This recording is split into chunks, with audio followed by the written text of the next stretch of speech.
Welcome to Business Minds.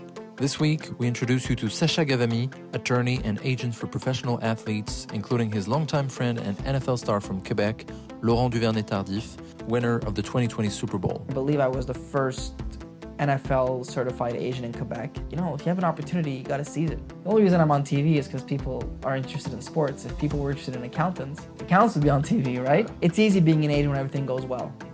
The hard part of the job is when things don't go as planned, and how do you adapt? For me, negotiating, the key is preparation and communication. Don't forget to hit that subscribe button and enjoy the episode. Ready? Yeah.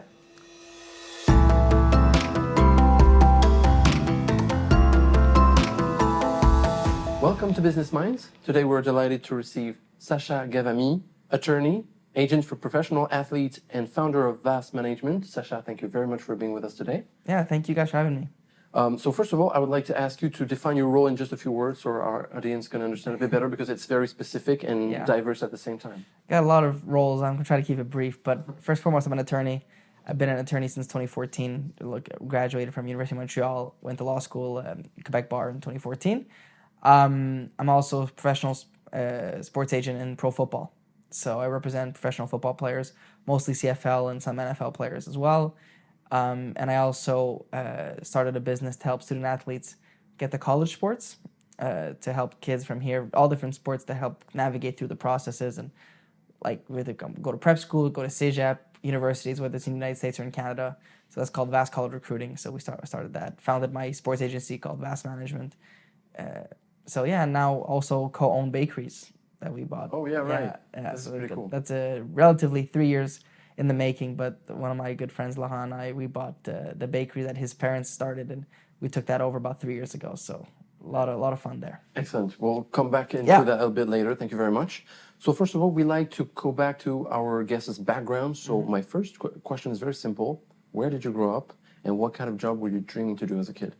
Yeah, so I grew up in a city called Deux-Montagnes, which is a little suburb outside of Montreal. Went to high school and CEGEP University all in the city of Montreal, but lived on the outside. And as a kid, actually, funny enough, since about the age of 10 years old, I wanted to become a sports agent.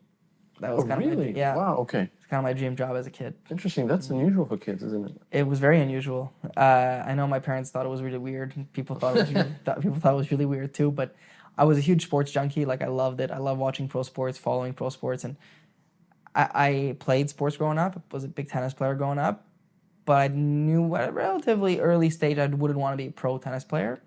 But I really loved when I discovered the agent job. I was like, what is that? And I figured out it was somebody who works in sports, but also works on the business side of sports and helps the athletes kind of navigate through that. And yeah, so I was like, wow, that's a really cool combo to combine sports and business side and navigate through that. So that was kind of my dream job as a kid.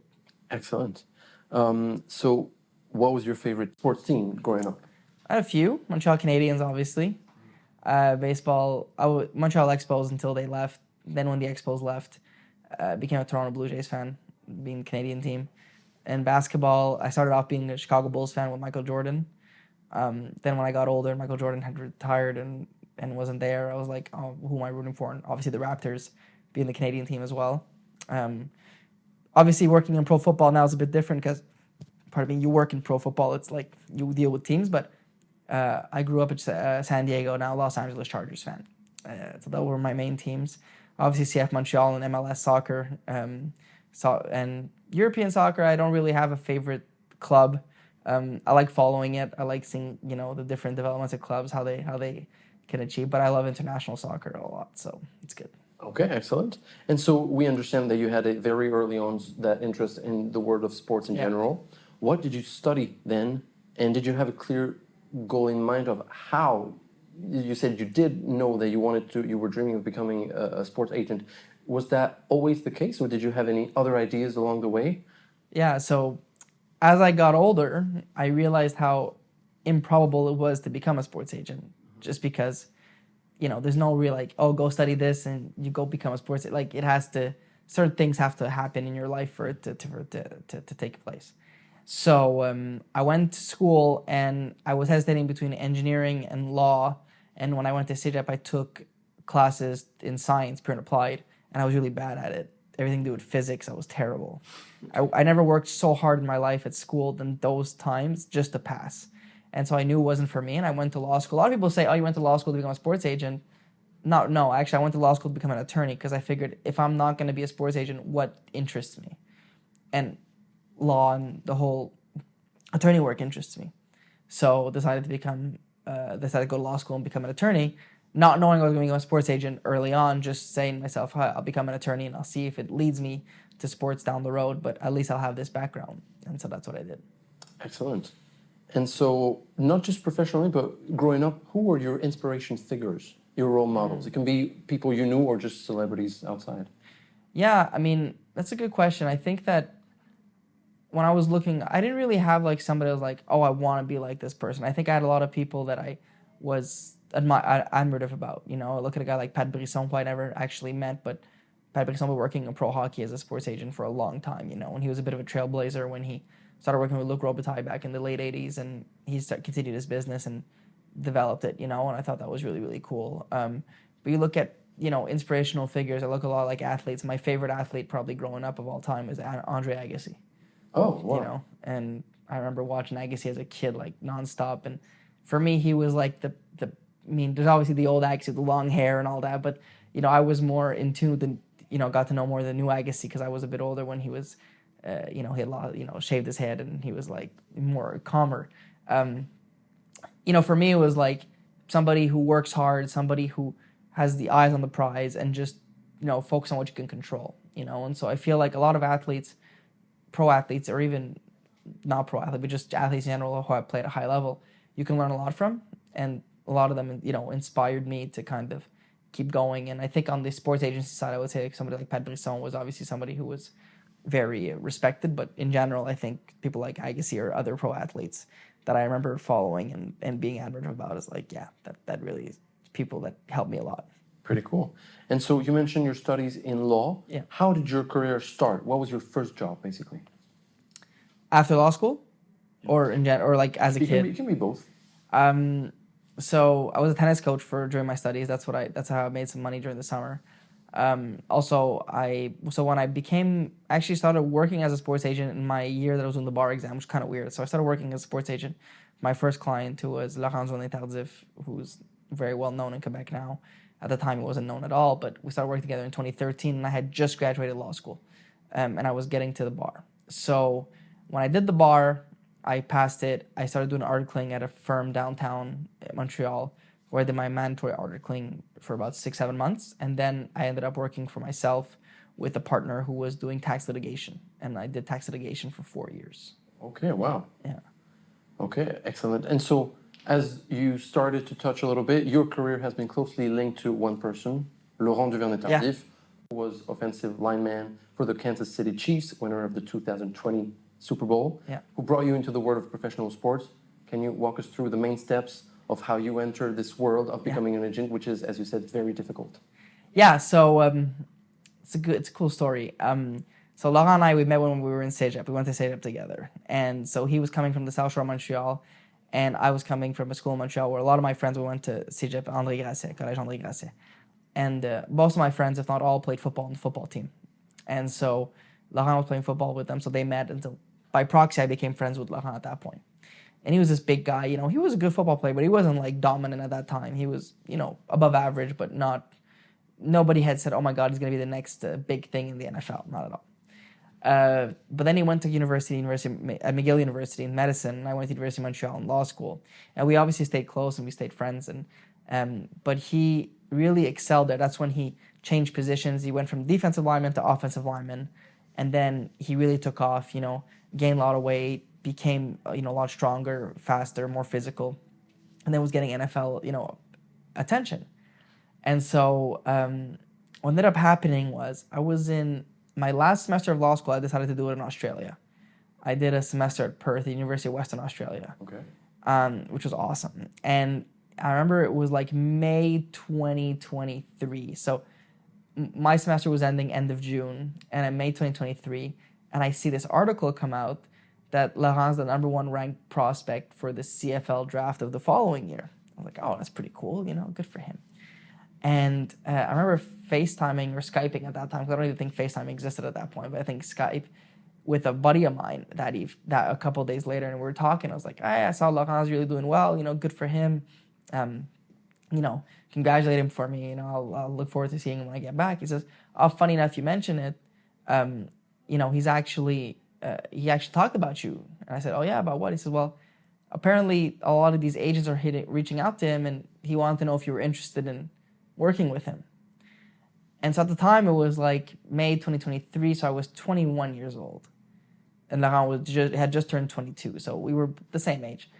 And I was like kind of freaking out. I'm like, are you serious? Like, yeah. He says, okay, let me try to reach him. So I try to reach him, and don't forget, like I'm in Western Australia, so like the time difference is huge, right? So it's like 11 p.m. my time. It's like 10 a.m. his time. So I try to reach him, and he was not easy to reach with the phone and all that. So I like met him, like, hey man, like I know, like if you get this, can you just please give me a call? Like that would be good, Finally, he calls me during my night, but I wake up and I'm like, hey, I want to talk to you. And he says, what's up? I said, well, listen, I heard about this. Like, apparently you're considering me as your agent. Is it true? He says, yeah, Sash, listen, I got all these people hitting me up. I don't know, like, apparently this NFL team, like the Packers or something, called McGill, and they're interested in me, and another team, and I really don't know how this stuff works, and I don't know any of these teams. I don't follow pro football, and I trust you. Would you be interested? And I said, yeah, well, I mean, of course I'd be interested, but I said, like, we're really good friends. Like, you have to understand you have one shot at this. Like, I can't afford for this not to work because you're working with a buddy, like it has to make sense. So I said, tell you what, I'm coming back. I think I said around June 27th, I get back, and we'll meet when I get back, and I'll present you a plan. He says, oh, no problem, but I'm leaving on the 25th or on the 23rd to Europe for like a month. So we'll talk end of July. And I'm like, no, there's no way. I'm waiting till end of July. So I said, let me work on something. So I actually changed my flight. I hung up and I called Air Canada, and I changed my flight. My exam was on the 20th, and I was going to stay an extra week to kind of, hang around. But I was like, I've been hanging around for like 6 months, having a lot of fun. I said I could afford skipping a week. So I changed my flight to come back a week earlier. So my exam finished. I remember this. It finished. My last exam finished like at 1:30 in the afternoon, and my flight was like 9 p.m. So I finished my exam. I went home, packed my bags, went for dinner with my roommates, my buddies who were, and I was like, sorry guys, I'm leaving a bit like this, but I gotta go to, for this opportunity. So I get on a flight. I did Perth, Sydney, Vancouver, Toronto, Montreal, which is long flights, and so we did it and came back, and the next day I met with Laurent. Between the time I spoke to him and the time I came back, all I did was research and looking for putting my plan together, what I would present to him. So when we met, I was like, here's the plan. It was like on a Word document. Here's what I would propose to you if we work together. And he was like, yeah, that sounds good to me. Let's do it. So that's how we started working together. So started working with him then, not really knowing what was, I saw what he was doing, and I saw his testing scores and all that. I was like, oh my, like this guy's got something special here. He can do really something special. And yeah, that's how it all got together. Wow, pretty impressive. And so that was what year you said? 2013? 2013. Wow, impressive. And so, and at that moment, when you, like, all the process when you had the call with him, and then when you took the plane to meet him in Montreal, yeah, did you already understand that it would be a life-changing moment for you? It's funny you say that. I didn't know what to expect, but since the moment like he talked to me and I saw what his physical capabilities were and all that, and like his testing scores and like how he played the game, I was very naive, and I think being naive helped a lot. I was like, yeah, this guy's going to the NFL. But the last person from a Canadian university to go to the NFL drafted was 13 years before. So it's not like it was a regular occurrence. But I was like, yeah, this guy's got it. Like he's going far with this. And so I didn't know it was going to be life-changing because I didn't want to put that type of pressure or expectation. But I thought it was going to be a really cool experience, at least do this for 1 year and see what happens. Excellent. And so can you tell us a little bit about what's happening in the backstage of being an agent for a player? We usually think of it as like someone who's there when it's time to sign a deal or something like that. What does your day-to-day looks like maybe first then with Laurent, and how does it compare to what you're doing today? Well, so when I first started with Laurent, so it's similar every year, but it obviously depends on the player and the situation. But one thing was, okay, now we got to get you known to NFL teams. So it was putting together the game film, making sure the teams had access to game film. Him playing a season, making sure that, during the season everything was accounted for. He got invited to a big All-Star game in the States, so we went to that. Teams got to meet him. That's when they got to see him for the first time really in person. Then after there was a pro day in Canada, Montreal, and so making sure organizing the pro day, and then teams having experience here, and then him going to visit with certain teams and preparing him for visits with these teams. And I mean, it's a lot of, you're there to support the athlete, and you're there to make sure that whatever's not related to playing the game, that you can help take care of, right? Because I'm not going to help you play better football. You know what I mean? I couldn't have played football if I wanted to. I'm too small for it. But it's being able to bring that side of things and understanding the business side and building that level of trust between the player and the agent, that everybody feels good about it. Okay. Is there a way that, like, since he needs to have 100% focus on his professional career, that you are kind of taking care of everything else? Is this safe to say that? I mean, I think so. I mean, taking care of everything else, but it also depends on the players, right? I think some are very autonomous. Like some are like, I'll give you an example. One of my clients right now, he had to fill out a questionnaire for an NFL team, and it's like 300 questions, and he filled it out all by himself without asking. Like, he was good. Some players might need a bit more help with that stuff. I don't like to generalize it, because I think you have to adapt the way you work based on who you're working with as well. And I think for me, that's like one of the most important traits. Okay. And so if you had to sum up the work of an athlete agent in just 3 things, what would they be? The main responsibilities that you have to do. Oh, that's a good question. I would say that being available. Okay. Being proactive, and supportive. Because it's easy being an agent when everything goes well.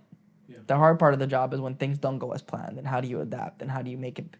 So I always say, like, if you represent the best athlete in the world and there's never any issues, great, but what do you do when things don't go as planned? What do you do? How do you adapt that? And that's what makes the job tough. Mm-hmm.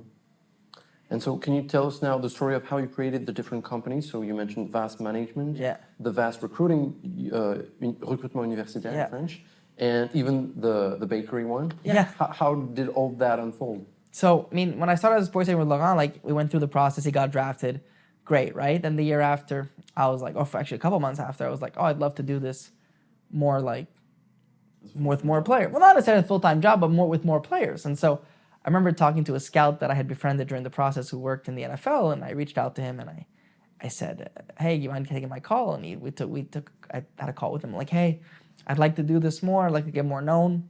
Do you suggest I meet all these teams, meet the general managers, meet the scouts? And he was like, Sash, to be honest with you, we don't really care about you. What we want is good players. Find the good players and the contacts will come, the network will come. And I thought that was really direct but very sound advice.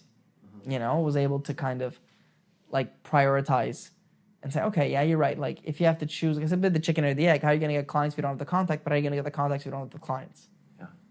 So it's like, what do you do? So focus on the clients. And so I was able to get some more clients at that point. And then I was like, well, I need to put a structure in this. So I put a company together and I called it VAAS Management. And people often ask me, what does VAAS stand for, right? Because it's a bit of a, bizarre acronym. So it's vision, ahead, and after sport. And in French, vision avant et après sport. Okay. So it works well in both languages. Yeah. And so I started VAAS Management, which is, really a fancy way of just saying that I'm an agent and I have a company, but it's the same, it's me that I work with my different clients. And so that I started, since I've been a sports agent since 2013. Then the idea for VAAS College Recruiting came because my younger brother went to school in the United States. He went to college in the States. And he was really good tennis player. And he got a scholarship to go play tennis at a Division I university and studied in engineering physics. And I thought he had such a cool experience because, he was able to study at a high level, but also play tennis at a high level. And my mom actually helped him at the time, and she knew about the process a little bit more than I did. And And I always had this vision of going into other sports than football, but really more on the academic side. And I saw my mom, who knew more about the expertise when it came to how to place kids in college and all that, and the credits, how they convert and all that. So we decided to work together and start a company called VAAS College Recruiting. Again, keeping that acronym, which I thought was pertinent because Vision Ahead and After Sport applies, and it's College Recruiting Recrutement Universitaire. And that's how it came about. And last but not least, the bakeries. So I did not start the bakeries, but Laurent Duvernay-Tardif's parents started the bakery in 2009, and they opened one in Saint-Hilaire, one in Montreal, one in St. Bruno.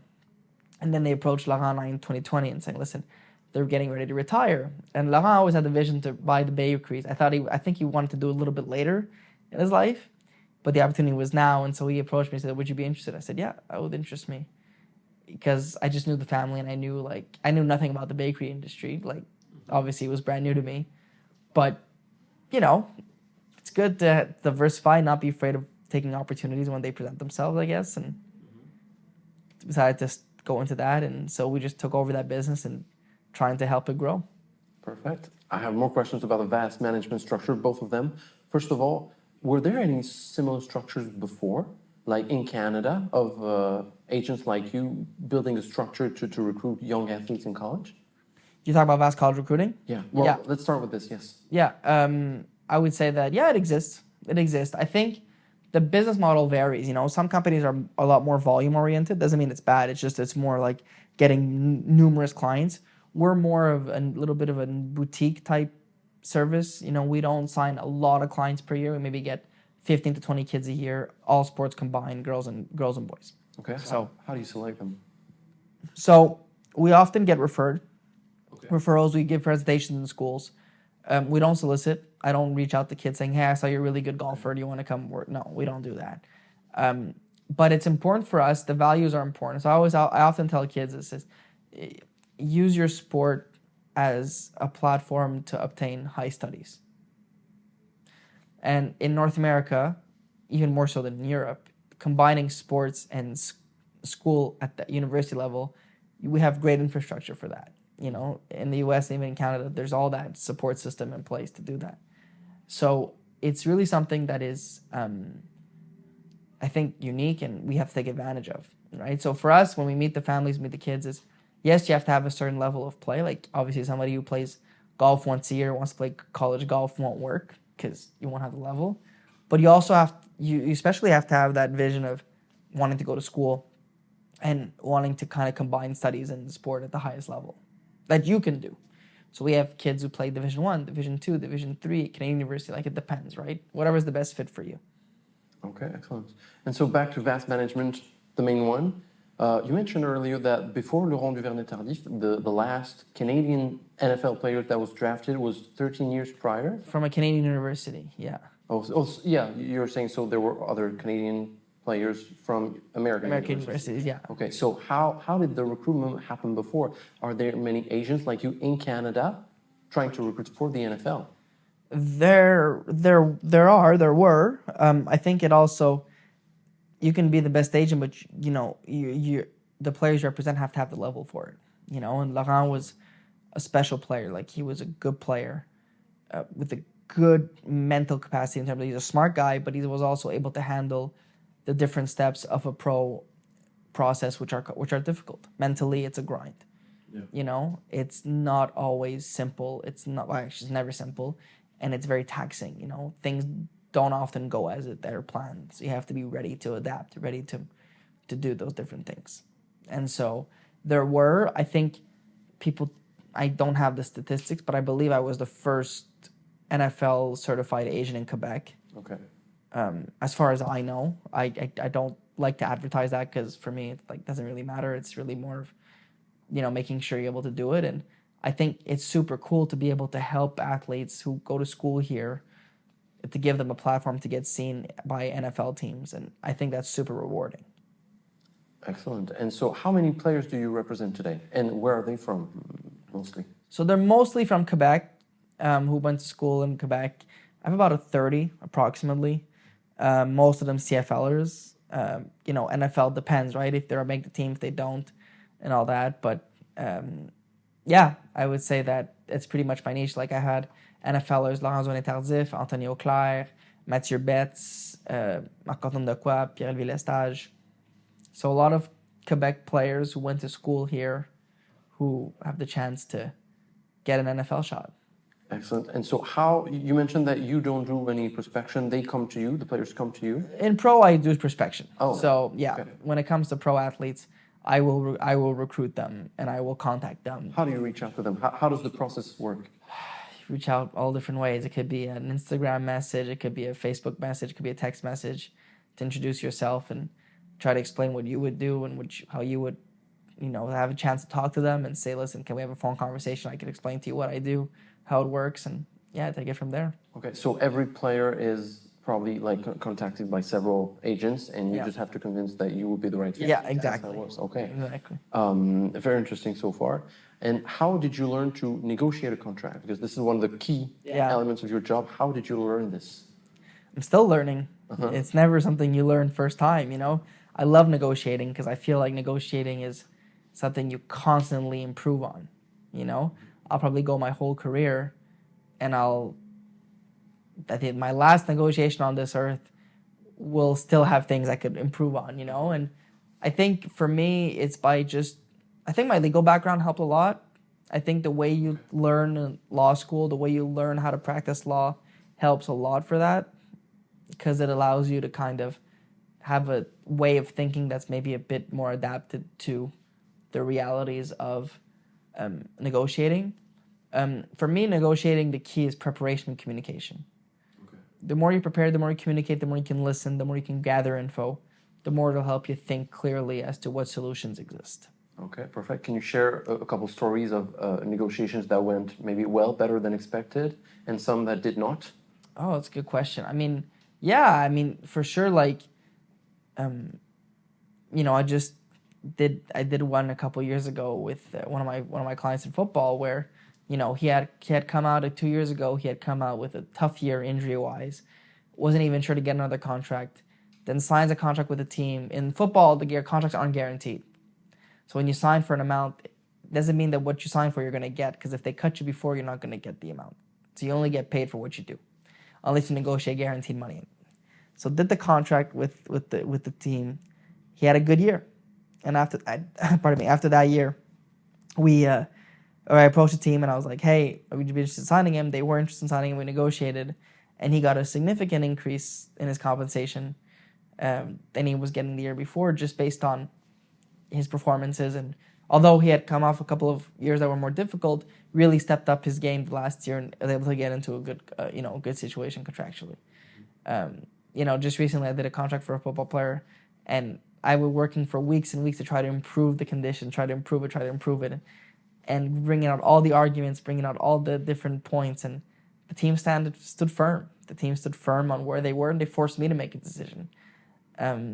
And ultimately, the player chose to take the deal, even though it wasn't the exact deal he financially wanted. It was still worth taking. And so sometimes you don't always get what you want, right? And it's to be true. I think in that particular file, it was very important to be honest with ourselves and saying, like, if this deal were to stay in place, would you take it? And the answer was yes. So if the answer is yes, but you still go and you try to push it by saying, hey, if you don't improve the deal and bluff, you're not going to take it, then are you really helping your client out? No, not really. You know what I mean? So I think those are just different experiences that you live that I think teach you a lot about negotiating. Okay, we're talking about players who were already pro in the NFL.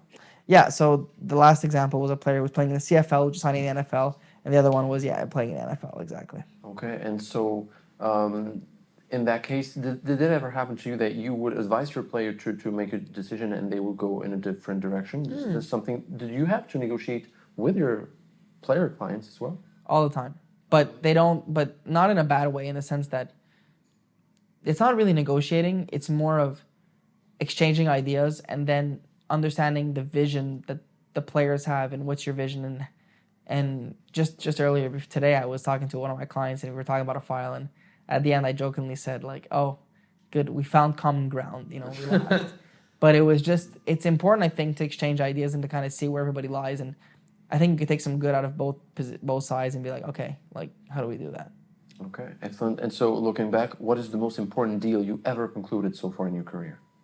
I was gonna be cheesy. I was gonna say marrying my wife, but that's a good answer, right? But no. If we're saying from a sports perspective, I'll say definitely being a part of the negotiating team for Laurent's extension was really cool. Yeah. Learned a lot from it. Was able to see kind of how navigated through big the different numbers. But also I would have to say that. Every contract I did, I feel has brought something to me. I know that's a very general answer. I would say some deals I'm proud of, like obviously Anthony Auclair's career in the NFL, I thought was pretty cool because we did 3 deals together, and they weren't the deals that were necessarily going to shatter the record books, but they were strong deals that positioned the player well in the market and made sure that he was respected by his peers, So I feel like those are good memories. Excellent. This is super interesting information so far. Thank you very much.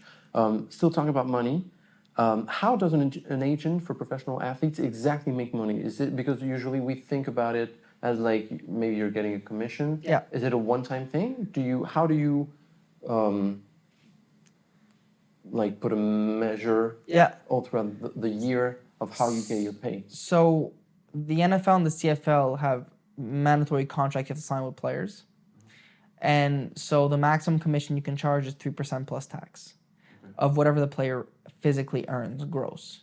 So if let's say you sign the contract in the NFL for $5 million, okay, per year, but the player only made $2 million gross, you could charge whatever percentage you have between 0 and 3% of the $2 million. Okay, and how do you decide between 0 and 3%? Is it just a negotiation? It's a negotiation with the player. Okay. But you cannot go over 3%. Okay. So it's commission. Okay. Some people thought like it was like 10-50 because in soccer the commissions are more like 10%. Sometimes they're higher. In pro hockey, pro basketball, pro baseball, they're more around the 4-5% range. Football is probably the lowest one of them all at 3%. Okay, and so in your specific case, do you have other sources of revenue because you're doing the VAAS college? I'm an attorney. I practice law. Too, I have a little small practice. Got VAAS college recruiting. I have the sports agency side. I do give conferences and classes on negotiations and stuff like that, which is fun. And the bakery obviously is more of a development project that we're working on. So, pretty cool. So how does that divide? Like in percentage, what percentage of each activity does that make for your revenue? Depends. Revenue depends on the time of year and depends on the years. So I feel like it really depends. Hard for me to answer that, but in terms of revenues, it varies. I mean, the VAAS college recruiting is more of a steady income in terms of we sign a number of clients per year and it allows income to come in. Attorney as well. The sports the sports agents can vary. Some really good years, some less good years. It depends. And the bakery, I feel is more of a long-term investment. Yeah. Okay, interesting. Thank you very much for this. Now we'll move to some more reflections on your career. What are you most proud of in your career as of today? Taking chances. I mean, when I look back at it and I say to myself, now that I'm 32 and I, have a family and that, and thinking back at 21 and saying, yeah, I'm gonna take this on and we're gonna do this and he's gonna go NFL and not being afraid of taking chances and trusting your instincts. Now that I'm on the other side and I meet with different people for different jobs and stuff, and I feel like a lot of people, they think a lot, which is good, but sometimes you overthink, and sometimes you're like, if you have an opportunity, you got to seize it. You know what I mean? And for me, that's something I'm very proud of and very grateful for. There were a lot of reasons I could have said, oh no, Laurent, I can't take this on. I'm just starting the bar. My career, I'm not ready, because I wasn't ready. I didn't know what I was doing. I thought I knew what I was doing, but I didn't. I trusted myself and I said, listen, we'll do the best we can. We'll see what happens, and follow the plan, and the plan worked. And look, now we're 10 years, 11 years later, and he's won a Super Bowl. He's had a great career, and has allowed me to build a career as well of my own. So yeah, I think that's really the biggest thing. Excellent. And now looking at the other half of the coin, what is the most difficult situation you ever had to handle? And do you have any tips on how to get out of such situations? Yeah, I think even now I've improved a lot. But when I was first starting, is kind of asserting yourself, you know what I mean? And when you're young in something and you just started, and especially in the world of pro sports where there's a lot of people who have a lot of experience and kind of look at you like, you know, who's this guy? You know what I mean? Being able to like take your stand and take your place and not second guess yourself because you're younger, because you don't have as much experience, which I think to a certain extent is normal.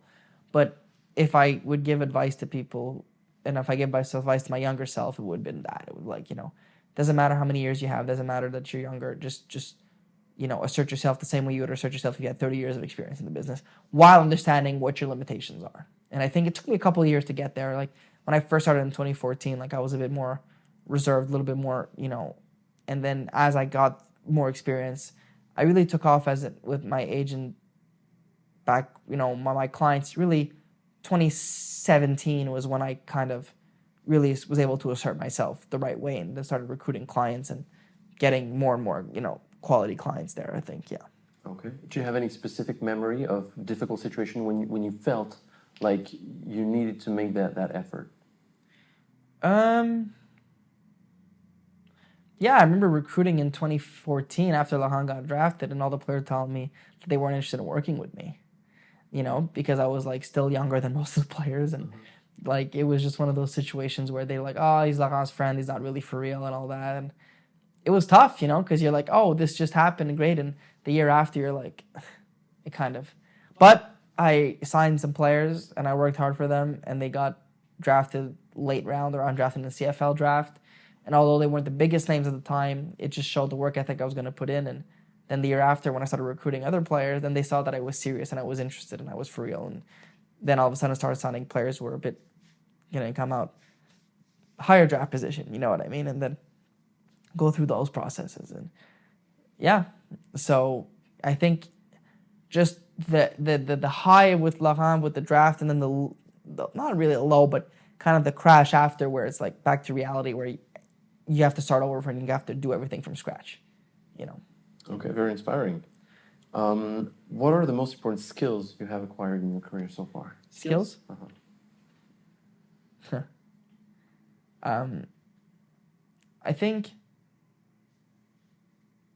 I've really improved this is taking a step back sometimes and not reacting right away.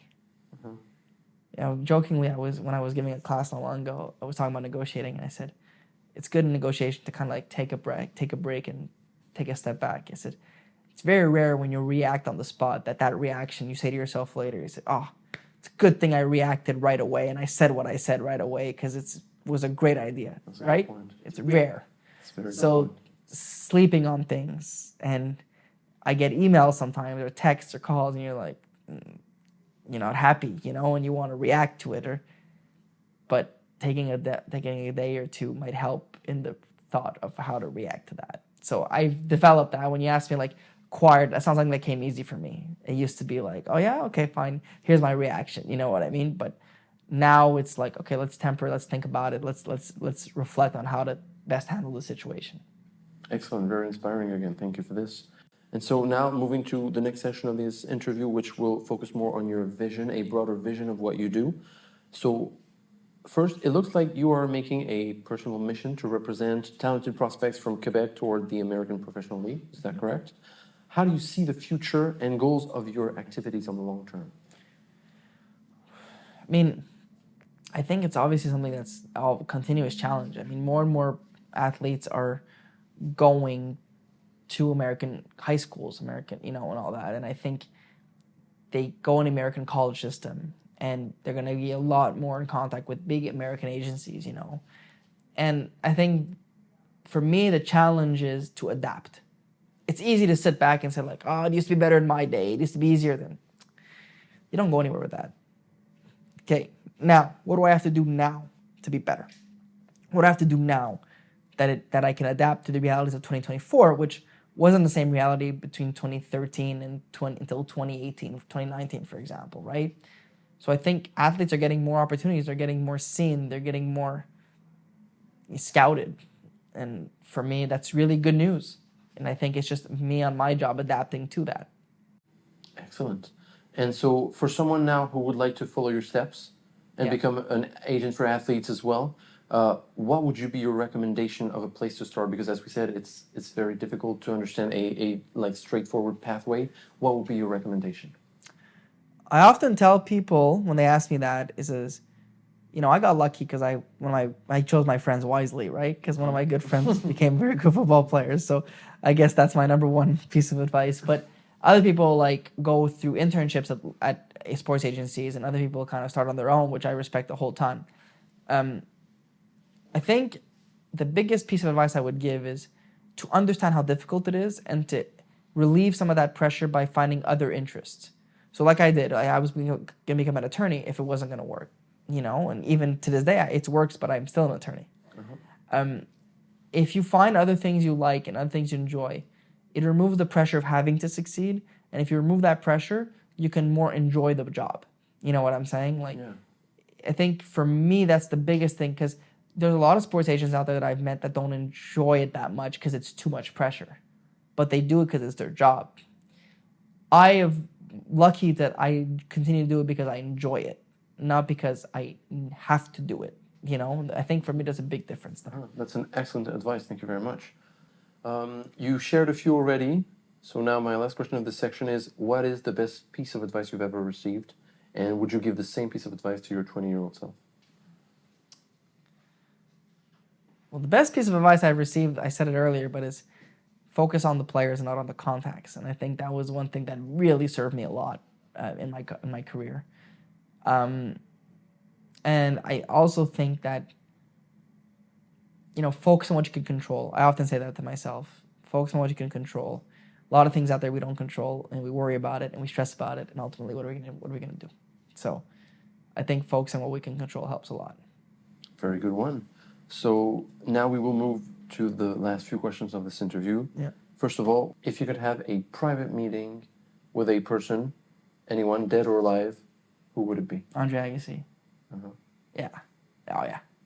Pretty It would be a dream. I don't know. Like they said, don't meet your heroes, right? Sometimes the expression is that. So, but I just feel like he's somebody I admire so much, and that not just by what he did on the court, but just how he's always handled himself and the class he's shown, especially in the later years. Like obviously, like the long hair Agassi is a bit of a like almost like two people, right? But the short / no hair Agassi, I feel for me is somebody who's really, really impressive. Excellent. Last question of this interview. What can we wish you for the future? Health and happiness. I know that's very simple, but I think in life you got to kind of keep things simple sometimes. And for me, it's if you're a happy person and if you have your health, I think you're way ahead of the game than a lot of other things. So for me, that's the most important. Wise words to finish. Thank you so very much, Sasha. This was Sasha Ghavami on Business Minds. Thank you. Thank you very much. One time before the draft, Laurent Tardif was at an all-star game for football, and he wanted to work on technique, and he asked me to pretend to be the defensive lineman in front of him, and so I was supposed to be the defensive lineman he was going up against, and that I thought was very funny.